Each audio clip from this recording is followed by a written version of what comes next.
This is the luckiest maths teacher in the world. Thank you so much for tuning into this video in which we will go through surds. So what is a surd? Well, it's something that involves this operation square root. So you know when you square root something, you're saying, what number do you multiply by itself to get that number? So the square root of 36, for example, is 6, because 6 is the number you multiply by itself to get 36. Square root and squaring undo each other.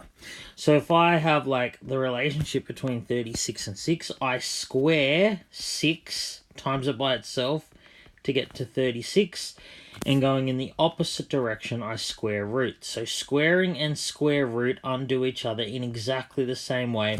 Same multiplication and division undo each other. So we need to, in order to understand surds, we need to know what a perfect square is. So the perfect squares are numbers like 1, 4, 9, 16, 25, 36, 49, and so on. You've probably seen these before. So these are the first 10 perfect squares. So 1's a perfect square because it's 1 times 1. 4 is a perfect square because it's 2 times 2. 9 is a perfect square because it's 3 times 3, and so on. So what we know about perfect squares, if you square root them, you get a whole number. So for example, the square root of 64 gives you 8, a whole number, because 8 times 8 equals 64. Now, if you square root a number that's not a perfect square, you can do it, but you won't get a whole number. That's exactly what a surd is. So we don't say that root 64 is a surd. That's not a surd, because if you square it 64, you get a whole number. But if I take a number that's not a perfect square, like 2, and I square root it, that is a surd. It's the square root of a number that's not a perfect square. So the square root of 2 is actually an irrational number. So remember, an irrational number is one you can't write as a fraction with integers. You can't write it as a whole number divided by a whole number. It also means that its decimal is neither terminating nor recurring. So it goes on forever, but there's no pattern. So the square root of 2 is approximately 1.4142. It goes on forever, and there is no pattern. So it's usually a lot easier to write the number as the square root of 2. That's the exact number, rather than writing, 1.4142 and so on. So remember, a surd is the square root of a non-perfect square. So square root of 5, that's a surd because 5's not a perfect square. Square root of 20, 20 is not a perfect square. Square root of, say, 83, so that would be a surd because 83 is not a perfect square. Square root of 100, though, because 100 is a perfect square, that's just 10. That's a whole number, so it's not a surd. So we're just looking at square roots of numbers that are not perfect squares. So note, you can only square root 0 or a positive number. You can't square root a negative number. Like the square root of -1 doesn't exist. So we're only looking at square roots of positive numbers. So we're now going to go ahead and look at some operations with surds now that you know what one is. The first operation we'll look at, multiplying and dividing surds. Now remember, square roots, which are in surds, they're undoing squaring. So squaring is multiplication, multiplying something by itself.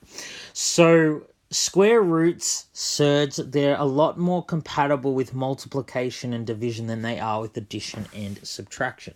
So multiplying and dividing surds is really easy. So the rule is, if you have the square root of a number times by the square root of another number, it's just the square root of the product of those numbers. So just to give you some examples, if you have, say, square root of 5 times square root of 2, that's the same as the square root of 5 times 2, which is 10. Say square root of 7 times square root of 3 is square root of 7 times 3, which is 21. If you have numbers outside the surd, you just treat them differently. So for example, if I have 2 root 11 times by, say, 4 root 2, you go 2 times 4, which is 8, And then in the square root, we have 11 times 2, which is 22. How easy is that? So it works very similar for division. If you have the square root of a number divided by the square root of the number, that just gives you the square root of the first divided by the second. So for example, so that's something like the square root of 60, and I divide it by the square root of 20. So that would just be the square root of 60 divided by 20, which is 3. So these rules that I've just shown you, they're very helpful in allowing us to simplify surds. So just like we simplify fractions, we write an equivalent fraction that has lower whole numbers. When we simplify surds, we want to write it so we're using the lowest possible whole number underneath the square root sign. These are just easier to work with. People just find working with lower numbers easier. So what we need to do in order to make this happen is we need to find square factors of the number underneath the square root. So I mean a factor of that number that is a square number, but we don't want one because that's not actually helpful. Okay, so what do I mean by this? So let's say I, for example, have the square root of 48. So what I want to do is I want to write it more simply so that I have the square root of a number, but that number's less than 48, easy to work with. So because of that, I'm going to need a number out the front to compensate. So what do I do? How do I do this? So I look for square factors of 48. I look for factors of 48 that are square numbers. I want the highest possible square factor. So 48, let's start with its highest factor. Well, 48's not a square number. The next highest factor of 48 is 24, not a square factor. But the next one is 16. 16 is a square number, and it goes into 48. So I can write the square root of 48 as the square root of 16 times 3. And of course I'm doing that because this is a square number. So I can sort of undo what I just showed you with multiplication. So that would be the same as the square root of 16 times the square root of 3 because of this rule up here. But the square root of 16, that's not a surd, that's just a whole number, it's 4. So root 48 is the same as 4 root 3. If you put root 48 on your calculator, you would get the same number as if you put 4 times the square root of 3. So this is said to be simpler because the number under the surd is smaller. Much easier to work with, all right? So I'm just going to show you another example of this now.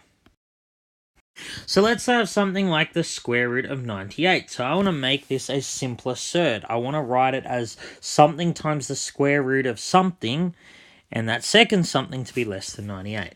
So I find square factors of 98. So look at all the square numbers and see which go into 98. The answer is 49. 49 is 7 squared, and it goes into 98 twice. So I'll write it like this. So I can write it as the square root of 49 times the square root of 2. Of course, square root of 49 is just 7, so I'm left with 7 root 2. They are the same thing.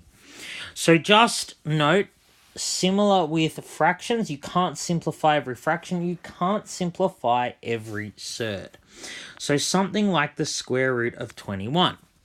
I actually can't simplify that because if I look at the factors of 21, they are 1, 3, 7, and 21. And I should know, 3 is not a square number, 7 is not a square number, and nor is 21. 1 is a square number, but that doesn't help us at all because I don't want one. So 21 has no square factors other than 1, so I cannot simplify it. So note, not all surds can be simplified. So I just want to show you quickly how you go the other way. You take something that's simplified and you make it sort of unsimplified. So let's say I have something like 3 root 5. So if I want to go the other way and unsimplify it, I just reverse the process I've shown you. So of course 3 is the same as the square root of 3 squared. Okay, because remember, square root and square undo each other. So it's the square root of 3 squared times the square root of 5. The square root of 3 squared, remember 3 squared is just 9, times 5. I can put it under 1 surd, and then that will just give me the square root of 45. So I can go the other way too. So I can go for something that's simplified to something that's not simplified pretty easy. What I have to do is just take any numbers outside the surd, square them, and put them inside the surd as I've done there. All right, the last thing I will show you is adding and subtracting surds. So when you're adding or subtracting surds, you need to know that you can only add or subtract surds if they're like surds. So that's similar to algebra.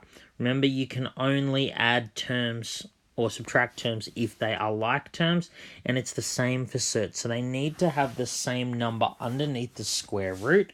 So for example, if I have something like 4 square root 2 plus the square root of 2, these are like surds. Similar to how I add terms in algebra, I just add or subtract the coefficients, the numbers in front of. So if no coefficient written, it's 1, because square root of 2 is the same as 1 times the square root of 2. So 4 plus 1 just gives me 5, so that would just be 5 square root of 2. Let's say I had 6 square root of 3 minus 4 times the square root of 3. So 6 minus 4 is 2. I'm left with square root of 3. If I had something like this, root 2 plus root 3 minus 2 root 2. So this one and this one are like surds, so I go root 2 minus 2 root 2. 1 minus 2 gives me minus the square root of 2. And then I leave the root 3 alone because it doesn't have a pair. It doesn't have a like surd. So you can only add or subtract like surds. So if I have something like this, root 6 plus 3 root 5 minus root 6, let's say plus 2 root 5. So I do the 5s and the 6s separately. So root 6 minus root 6 is just 0. They cancel each other out. And then I do 3 root 5 plus 2 root 5. 3 plus 2 is 5, and I'm left with 5 root 5. So I'll say again, you can only add or subtract like surds. So there is one thing that makes this different from adding or subtracting like terms in algebra, and that is because you can simplify, sometimes surds will be like surds when they won't look like it. So let's say I wanted to add root 48 plus root 3. Well, it looks like we can't do it because they're not like surds. But what you have to do is make sure all the surds in the sum are simplified. So we saw before that the square root of 48 is actually the same as 4 root 3. So actually I can add these together. 4 root 3 plus root 3 is just 5 root 3. Okay? So you have to make sure all the surds in your sum are simplified. Let's look at another example. So let's say I want to do root 54 minus root 24. Well, it looks like they're not like surds. However, let's simplify them and see whether or not they are, because both can be simplified. So to simplify root 54, I've got to look for square numbers that go into 54. So 54 is not a square number, then I try 27, 18, and then we keep going down to 9. 9 is a square number that goes into 54. So I can write this as the square root of 9 times 6. So 24, that's divisible by a square number. 4 is a square number that goes into 24. So I can write it like this. So you know from before, that will just be 3 root 6 minus square root of 4 is 2 root 6. So actually, root 54 minus root 24 can be done. Can be done easily once I simplify them, because 3 root 6 minus 2 root 6 is just square root of 6, okay? So you can only add or subtract like surds, but you need to simplify each surd in the sum before you can tell whether or not they're like surds. All right, sorry for the long video. This has been the luckiest maths teacher in the world. Have a great day.